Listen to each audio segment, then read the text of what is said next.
আসসালামু আলাইকুম। চতুর্থ শ্রেণীর প্রিয় শিক্ষার্থী বন্ধুরা, আজকে আমরা তোমাদের চতুর্থ শ্রেণী গণিত বইয়ের সপ্তম অধ্যায় ৮৬ পৃষ্ঠার ৮ থেকে ১১ নং পর্যন্ত আজকের ক্লাসে আমরা সমাধান করব। প্রিয় শিক্ষার্থী বন্ধুরা, প্রথমেই আমরা ৮ নং অন্য একটি পেজে সমাধান করছি। প্রিয় শিক্ষার্থী বন্ধুরা, ৮ নংয়ে দেখো বলা হয়েছে দুইটি ঘন্টার মধ্যে ক ঘন্টাটি প্রতি ৮ মিনিট অন্তর এবং খ ঘন্টাটি প্রতি ৬ মিনিট অন্তর বাজে। ঘন্টা দুটি দুপুর ১২টায় একত্রে বাজে। পরবর্তী কোন সময় ঘন্টা দুটি একত্রে বাজবে? অর্থাৎ দুটি ঘন্টা আছে, একটি ঘন্টা প্রতি ৮ মিনিট পর পর বাজে, আর আরেকটি ঘন্টা অর্থাৎ যেই ঘন্টাকে খ ঘন্টা ধরা হয়েছে এটি প্রতি ৬ মিনিট অন্তর অন্তর কি বাজে।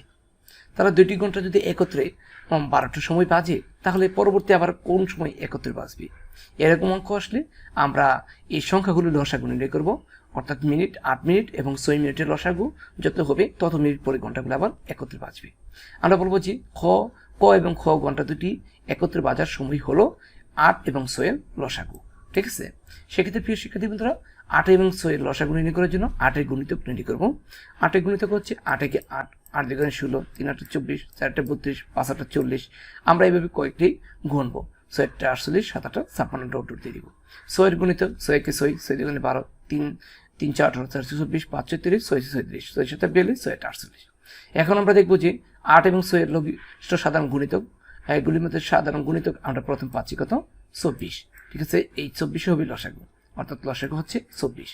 তাহলে পরবর্তী ঘন্টা দুটি অর্থাৎ ২৪, যেহেতু এইগুলো ৮ এবং ৬ হচ্ছে মিনিট, তাহলে ২৪ মিনিট হবে। ঠিক আছে, তাহলে প্রথম যদি ১২টা বাজে, তাহলে পরবর্তী বাজবে ১২টা ২৪ মিনিটে। পরবর্তী ঘন্টা দুটি একত্রে বাজবে ১২টা প্লাস ২৪ মিনিট যোগ হলে ১২টা ২৪ মিনিটে। আর তারপর প্রিয় শিক্ষার্থী বন্ধুরা, ৯ নম্বরে বলা হয়েছে আমার কাছে ৩৬ সেন্টিমিটার লম্বা এবং ২৪ সেন্টিমিটার চওড়া একটি কাগজ আছে। ঠিক আছে, তোমরা পাশের চিত্র দেখতে পাচ্ছ যে ৩৬ সেন্টিমিটার লম্বা এবং এই ২৪ সেন্টিমিটার চওড়া একটি কাগজের ছবি দেওয়া আছে। আমি বর্গ আকৃতির কাগজ দিয়ে কাগজের পৃষ্ঠাটি ডাকতে চাই। অর্থাৎ এটা কিন্তু আয়তাকৃতি। তুমি বর্গ আকৃতি হচ্ছে যার ৪টা বাহু সমান, তাকে বর্গ আকৃতি। অর্থাৎ এই বর্গ আকৃতি কাগজ তারা এই পৃষ্ঠাটি কি ডাকতে চাই। তাহলে সম্ভব সবচেয়ে বড় কাগজের বর্গের বাহুর দৈর্ঘ্য কত হবে? অর্থাৎ সম্ভব সবচেয়ে বড়, যেহেতু এখানে সবচেয়ে বড় কাগজের বর্গটির বাহুর দৈর্ঘ্য কত হবে সেই বলা হয়েছে সবচেয়ে বড়, সর্বোত্তম, অর্থাৎ সর্বশেষ সবচেয়ে বড় বলা হলে, সর্বাধিক বলা হলে আমরা এই সংখ্যাগুলোর গসাগু নির্ণয় করে নেব।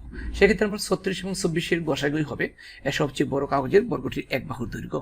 ঠিক আছে, এগুলি আমরা অন্য একটি পেজে সমাধান করে নিচ্ছি। প্রিয় শিক্ষার্থী বন্ধুরা, সমাধানে বলবো সবচেয়ে বড় কাগজের বর্গটির বাহুর দৈর্ঘ্য হবে ৩৬ এবং ২৪-এর গসাগুর সমান। আমরা ৩৬-এর গুণনীয়কগুলো প্রথমে নেব। ৩৬-এর গুণনীয়কগুলো তোমাদেরকে আগে নির্ণয় করে দিয়েছি। ৩৬-এর গুণনীয়কগুলো অর্থাৎ ৩৬কে যতটি সংখ্যা দ্বারা ভাগ করা যায়, অর্থাৎ ভাগ করা বলতে চাই ভাগ করলে কোনো ভাগ শেষ থাকবে না। অর্থাৎ ৩৬কে আমরা ১ দ্বারা ভাগ দিতে পারি, ৩৬ একে ৩৬। ঠিক আছে, ৩৬কে আমরা ২ দ্বারা ভাগ দিতে পারি, অর্থাৎ ১৮ দ্বিগুণে ৩৬।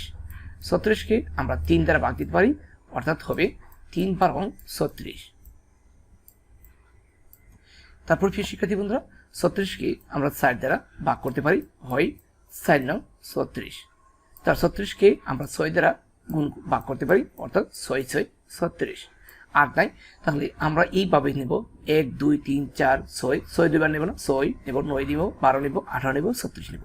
একই রকমভাবে ২৪-এর গুণনীয়কগুলো হলো অর্থাৎ ১ ২ ৩ ৪ ৬ ৮ ১২ ২৪, এগুলি দ্বারা ২৪কে ভাগ করলে নিঃশেষে বিভাজ্য হয়ে যায়। তাহলে এগুলি হচ্ছে ২৪-এর গুণনীয়ক। এই গুণনীয়কের মধ্যে সাধারণ গুণনীয়কগুলি আমরা পালাম যে ১ পাইলাম, ২ পাইলাম, ৩ পাইলাম, ৪ পাইলাম, ৬ পাইলাম, তারপরে ১২ পাইলাম।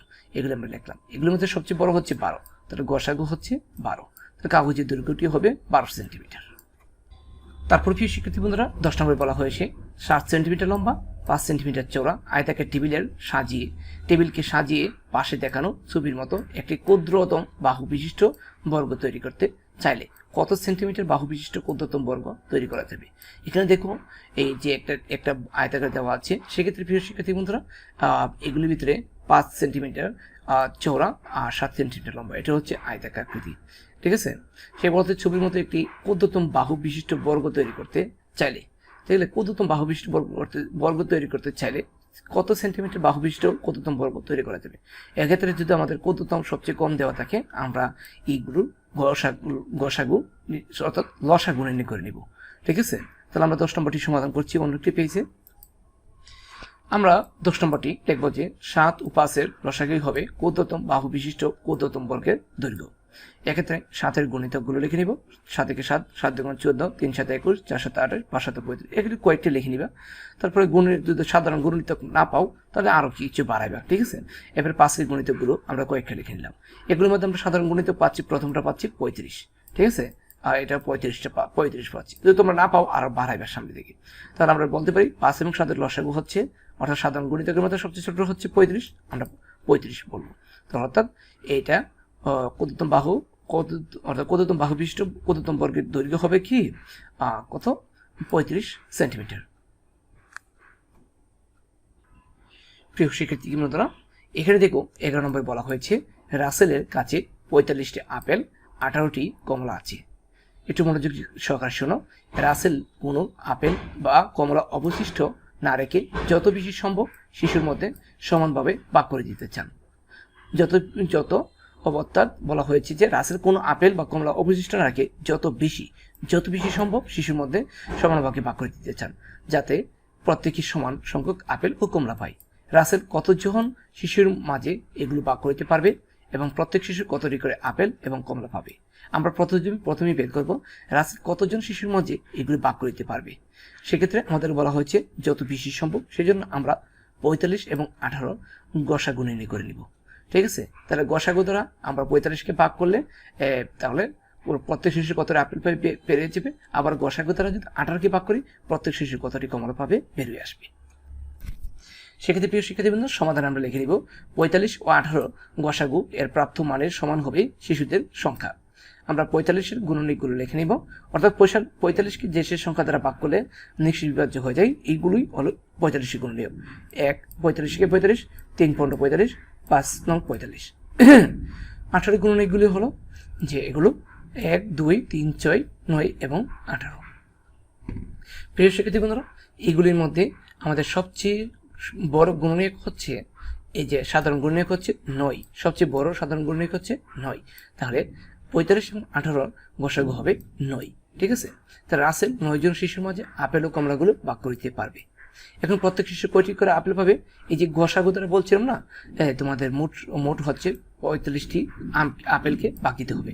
প্রত্যেক শিশু আপেল পাবে 45কে 9 দ্বারা ভাগ দিলে 5 9 45, 5টি করে। আবার প্রত্যেক শিশু কমলা পাবে, কমলার সংখ্যা ছিল 18, 18কে 9 দ্বারা ভাগ দিলে 9 2 18, অর্থাৎ 2টি, অর্থাৎ 5টি আপেল পাবে এবং প্রত্যেক শিশু 5টি করে আপেল পাবে এবং 2টি করে কমলা পাবে। শিক্ষার্থীবৃন্দ, আজকে এই পর্যন্ত থাকলো। পরবর্তীতে আমরা অষ্টম নিয়ে আলোচনা করব। আসসালামু আলাইকুম।